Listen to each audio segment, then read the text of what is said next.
There's been a load of lovely looking bikes released this year. While the sight of those sparkly new paint jobs and fancy sounding manufacturer claims might be tempting you to loosen the purse strings, we've got 5 very good reasons why you don't need a new bike. But before I tell you our reasons, why not hit that like button and subscribe to the channel if you haven't already. The latest bikes certainly come with the promises of smoother suspension, aero claims and visions of adventures into the wilderness. However, they're not really going to turn you into a much faster or technically better rider. I know, annoying, right? This applies to road, gravel and mountain bikes, so if you were hoping to spend your way to cycling stardom, you might be disappointed.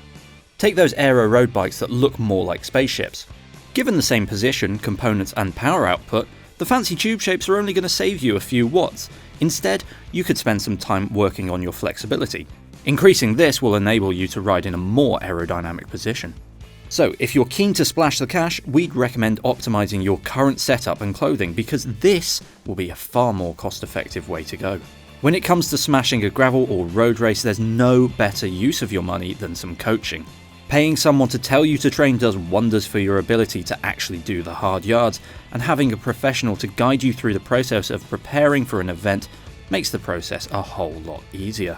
Stick with it and you will be amazed at how much fitter you'll get. And mountain bikers, instead of simply buying more travel or extra slack, you might want to spend some money on coaching to improve an area of your technique. Does anyone have a number for a wheelie coach? I'm asking for a friend.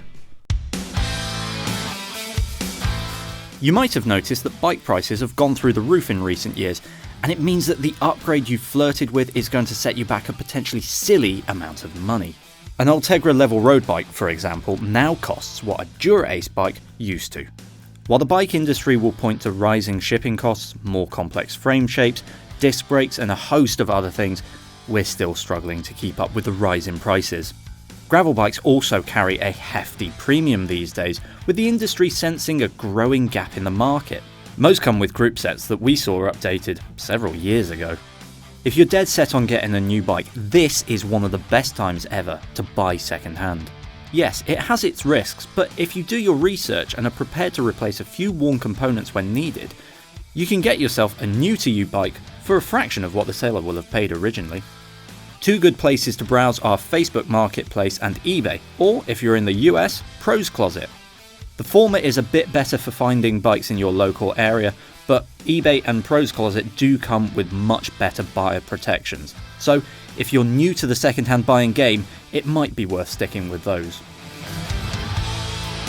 If you want that new bike feeling, but your budget just won't stretch, tinkering with your existing bike can get you partway there. A full service, some new tape or grips, fresh tyres and a gear tune will give you the same fuzzy feeling inside, especially if you take the time to book it into a proper local bike shop and let them do all of the hard work. Those of us who have a nice summer bike will take great joy in assigning a Saturday afternoon to stripping down, cleaning and reassembling our pride and joy. To get yourself primed for some quality shed time, our top tip is to make a list of jobs that need doing in the month leading up to a service. This will enable you to get the spares and tools that you might need to get the job done as quickly as possible. Or if you're taking it to your friendly local mechanic, they'll have a much better idea of what needs doing on top of their basic checks. Aside from feeling smug come spring, you might just save yourself some money too, because parts that wear quickly, such as chains, can be replaced before they chew through more expensive components, such as cassettes. We'll park this argument for the mountain bike world because tech and frame design has seen more progress there. However, on the road side of things, everything now seems to be a rough combination of aero and lightweight.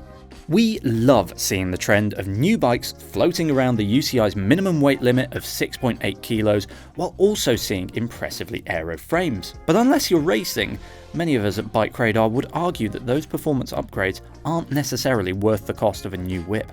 So what is actually stopping progression on the road bike side of things?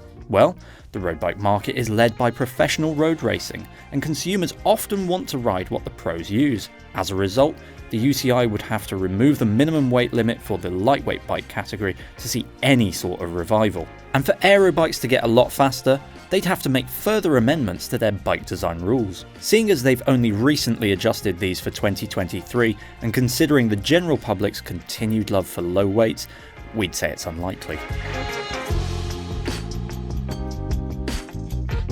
There has never been a better time to own just one bike. With the humble gravel bike, you can have a platform that is capable of racking up some big road miles, blasting along trails, and even tackling stuff we'd have traditionally assigned to a cross-country mountain bike. Okay, so if you want to do one discipline really seriously, you'll probably want a bike that is suited perfectly to the job. But if you're like us and love riding your bike in as many places as possible, this is our favourite way to go. Owning just one bike is much simpler than having to clean and maintain a small fleet. If you're tight on space or just can't afford to invest in another bike for another discipline, then try modifying your bike for oodles of versatility. You might be surprised. So there was our list. Was that enough to put you off lusting over that new bike? Probably not. But as always, let us know in the comments. Before you go, we'd really love you to click that like button and subscribe before checking out this next video.